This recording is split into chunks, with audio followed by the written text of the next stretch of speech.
दोस्तों, क्या आप जानते हैं कि लक्ष्मण जी शेष नाग का अवतार थे और श्री राम विष्णु जी का अवतार थे। लक्ष्मण का अपने भाई राम के प्रति काफी स्नेह था। वो श्री राम की सेवा में हमेशा तत्पर रहते थे। इसीलिए जब श्री राम और माता सीता वनवास के लिए जाने लगे, तब लक्ष्मण भी उनके साथ रवाना हो गए। वनवास के समय लक्ष्मण हमेशा अपने भाई श्री राम और माता सीता की सेवा में लगे रहते। ऐसे में दोस्तों सवाल उठता है कि लक्ष्मण जी की पत्नी ने 14 वर्ष तक क्या किया। नमस्कार दोस्तों, स्वागत है आप सभी का एक बार फिर से। दोस्तों, श्री राम और सीता के साथ लक्ष्मण के वनवास के समय सिर्फ इन तीनों ने ही माता कैकेयी की जिद के आगे त्याग नहीं किया, बल्कि इन तीनों की तपस्या के साथ ही लक्ष्मण की नवविवाहिता पत्नी उर्मिला ने भी त्याग और तपस्या की ऐसी मिसाल दी जो नारी जाति के सम्मान को इतिहास में और उच्च स्थान प्राप्त करा गई। दोस्तों, रामचंद्र, सीता और लक्ष्मण के वनवास जाते समय उर्मिला भी अपने पति के साथ जाना चाहती थी, लेकिन लक्ष्मण ने मना कर दिया। कहा कि वृद्ध माता पिता की देखभाल करना ही उनका कर्तव्य है।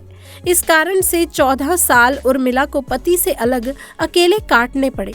लेकिन उर्मिला ने इन 14 वर्ष तक क्या किया, अगर आप जानते हैं तो दोस्तों कमेंट्स में अपने विचार जरूर पेश कीजिएगा। अगर नहीं जानते हैं तो इस वीडियो में बने रहिए हमारे साथ अंत तक। इसके अलावा दोस्तों लक्ष्मण की पत्नी उर्मिला को लेकर ये वर्णित है कि वो नाग लक्ष्मी का अवतार थी और शेष नाग का नाग लक्ष्मी से त्रेता युग में विवाह हुआ था।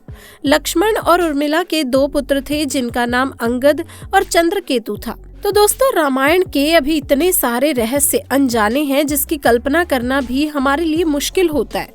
रामायण एक अथाह सागर की भांति है जिसमें डुबकी लगाने पर भी इसकी गहराई का अंदाजा नहीं लगाया जा सकता। रामायण की घटनाओं का अलग अलग तरीके से व्याख्यान किया गया है। रामायण के कुछ विशेष पात्रों अथवा चरित्रों की बात तो सभी करते हैं, लेकिन एक ऐसा भी पात्र है जिसकी चर्चा विरले ही कहीं मिलती है। आज हम बात कर रहे हैं लक्ष्मण की पत्नी देवी उर्मिला की। दोस्तों, लोगों का मानना है कि रामायण में उर्मिला के त्याग, सेवा, प्रेम और निस्वार्थ भक्ति को कम आंका गया है। रामायण में देवी उर्मिला एक साधारण महत्व की तरह अंकित की गई हैं, जबकि सत्य ये है कि उर्मिला का त्याग और समर्पण अतुलनीय था, अनमोल था।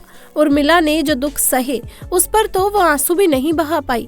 बावजूद इसके रामायण में उर्मिला और उनके योगदान को वो जगह नहीं मिल पाई जिसकी वो हकदार थी।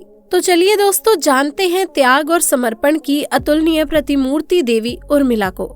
दोस्तों, राजा जनक की असीम सुंदरी कन्या और महाराज दशरथ की पुत्रवधू देवी उर्मिला माता सीता की ही छोटी बहन थी। उनका विवाह भगवान राम के अनुज लक्ष्मण के साथ हुआ था। राम के वनवास जाने के समय उर्मिला भी एक पतिव्रता स्त्री की तरह अपने पति लक्ष्मण जी के साथ जाना चाहती थी, लेकिन लक्ष्मण जी ने उन्हें ले जाने से इनकार कर दिया। उर्मिला ने बहुत मिन्नतें की, वो अपने पति की सेवा करना चाहती थी, पति के हर दुख सुख की साथी बनना चाहती थी, पर लक्ष्मण जी ने कर्तव्य और धर्म की दुहाई देकर देवी उर्मिला को वन जाने से रोक दिया। लक्ष्मण के मुताबिक, मैं अपने भ्राता राम और भाभी सीता की सेवा करने के लिए जा रहा हूँ। मैं नहीं चाहता कि सेवा में कोई भी कमी रह जाए। दोस्तों, लक्ष्मण जी ने माँ बाप की सेवा करने के लिए उर्मिला को अयोध्या ही छोड़ना उचित समझा। उन्हें शायद पता था कि वो लोग जब वनवास जाएंगे तो उनके माता पिता को इसका गहरा सदमा लगेगा। इसीलिए लक्ष्मण जी विकट क्षणों में माँ बाप को सहारा और सहानुभूति देने के लिए उर्मिला को छोड़कर वनवास चले गए। कुछ पौराणिक मान्यताओं के मुताबिक माना ये जाता है कि उर्मिला के उन नाजुक कंधों पर लक्ष्मण जी बहुत बड़ा दायित्व डालकर चले गए। किसी भी स्त्री के लिए विवाह उसके संपूर्ण होने की निशानी होती है। वैवाहिक जीवन के वो अनमोल पल, वो जीवन सरिता जो कोई भी नववधु अपने पति के साथ गुजारती है या गुजारना पसंद करती है, शायद वो पल उर्मिला के नसीब में नहीं थे। इस दुनिया की कोई भी नववधु अपने पति से कुछ समय के लिए दूर नहीं रह सकती। देवी उर्मिला अपने पति से 1 नहीं 2 नहीं बल्कि पूरे 14 साल तक अलग रही। भला किसी नवविवाहित स्त्री के लिए इससे बड़ा त्याग और समर्पण क्या हो सकता है। खैर दोस्तों, उर्मिला ने पूरे 14 वर्षों तक अपने पति के वियोग में जिंदगी बिताई। ये उर्मिला का अखंड पतिव्रत धर्म ही था कि उन्होंने कभी किसी की तरफ देखा तक नहीं।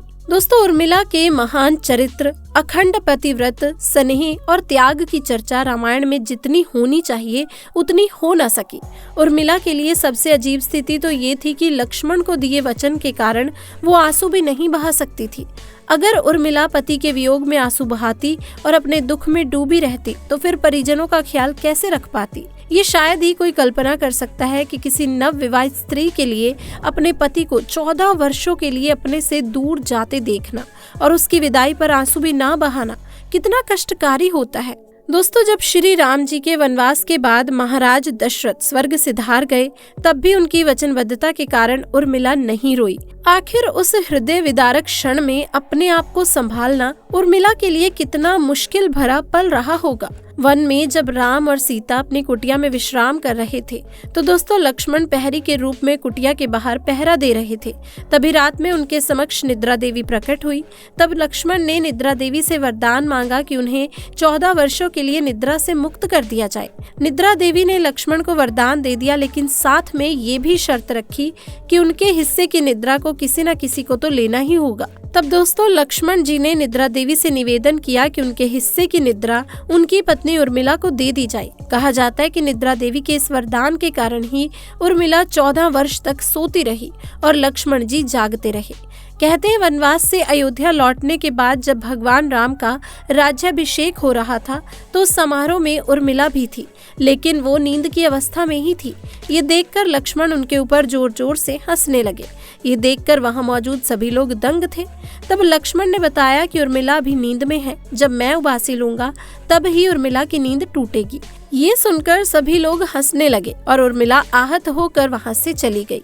दरअसल निद्रा देवी से उन्होंने ये कहा था कि वो 14 वर्ष उन्हें परेशान नहीं करेंगी और उनकी पत्नी उर्मिला उनके स्थान पर सोएंगी। निद्रा देवी ने उनकी ये बात एक शर्त पर मानी थी कि जैसे ही वो अयोध्या लौटेंगे उर्मिला की नींद टूट जाएगी और उन्हें सोना होगा।